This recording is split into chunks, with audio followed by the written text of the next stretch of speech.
Silkyara tunnel में 12 नवंबर को हुए भूस्खलन के बाद 17 दिन तक युद्ध स्तर पर चल रहे रेस्क्यू ऑपरेशन के बाद अब बड़ी सफलता हासिल हुई है। विशाल पहाड़ के तले फंसे 41 श्रमिकों के जब फंसे होने की खबर आई तो मानिए उत्तराखंड में हलचल मच गई थी, जहां 41 श्रमिकों के परिवार को आस थी कि वो अपने इंसान को फिर से सलामत देख पाएंगे। वहीं भारत में जहां तहां इस खबर की लहर पहुंची, हर कोई इस सुरंग में फंसे मजदूरों की सलामती की दुआ करने लगा।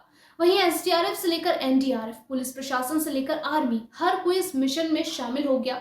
उत्तराखंड के सीएम पुष्कर सिंह धामी से लेकर पीएम नरेंद्र मोदी तक हर कोई इस रेस्क्यू ऑपरेशन का हर पल नोट कर रहा था और हर संभव तरीके से मजदूरों को बाहर निकालने का प्रयास कर रहा था। आपको बता दें कि इस मिशन में देश विदेश की ताकतों ने सहयोग किया। हर उस मशीन का सहारा लिया गया जिससे इस सुरंग में फंसे श्रमिकों को जल्द से जल्द बाहर निकाला जा सके। पहाड़ के सीने में सुराख करने के लिए ऑगर मशीन, अमेरिकी ऑगर मशीन से लेकर तमाम चीजों का इस्तेमाल किया गया। वहीं श्रमिकों के परिजनों को भी साहस बंधाया गया। इस ऑपरेशन के दौरान परिजनों से बातचीत करके ये देखा गया कि मजदूरों के परिजनों में दुख के साथ साथ एक उम्मीद भी थी कि टीम मिलकर श्रमिकों को सही सलामत बाहर निकाल लेगी। जब ऑगर मशीन से ड्रिलिंग शुरू की गई तो एक मजदूर के परिजनों से बात करके इस बात का पता चला कि उनको एक भरोसा है कि सभी को सुरक्षित बाहर निकाल लिया जाएगा।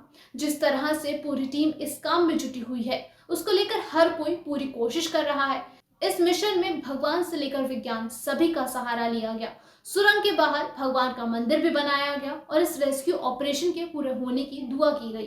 परिजनों ने बताया कि लंबे समय के इंतजार के बाद आखिरकार सरकार और भारत की तमाम एजेंसियों की मेहनत रंग लाई और इस मुश्किल परिस्थिति में डटकर सभी ने प्रयास किया है। इस ऑपरेशन में ऑगर मशीन जिससे सुरंग में सुराख किया जा रहा था, आपको बता दें कि पहले मलबे में सरिया आने की वजह से उसके ब्लेड टूट गए थे और वो खराब हो गई थी, जिसको ठीक करने के कड़े प्रयास किए गए। और जब इस काम को आगे बढ़ाया गया तब पता चला कि पहाड़ से कंपन शुरू हो गई है, जिसके बाद सुरंग में फंसे मजदूरों ने इस बात की जानकारी दी और सुरंग के अंदर मलबा और गिर रहा है, इस बात को बताया। तत्काल ड्रिलिंग को रोक दिया गया।